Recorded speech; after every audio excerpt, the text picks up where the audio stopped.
नमस्कार प्रणाम। हम आप लोग के आपन अरविंद अकेला कल्लू और बतावत चाहतनी कि आप लोग के चहेता आप लोग के बेटा काराकाट लोकसभा क्षेत्र से बतौर निर्दलीय प्रत्याशी हमनी के बड़ भैया पवन सिंह जी 9 मई के नामांकन भरे जा रहा बनी।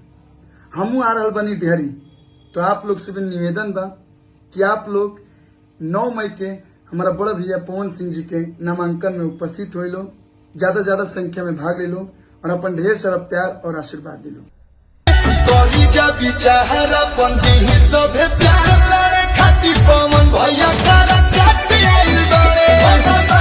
नमस्कार प्रिय काराकाट लोकसभा क्षेत्र वासियों, मैं हूं अंकुश और मैं हूं राजा।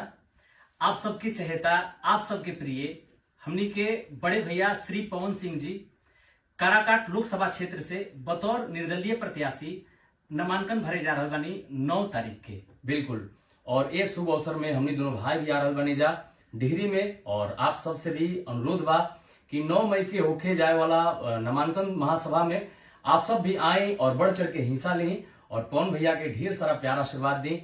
जय भोजपुरी, जय काराकाट।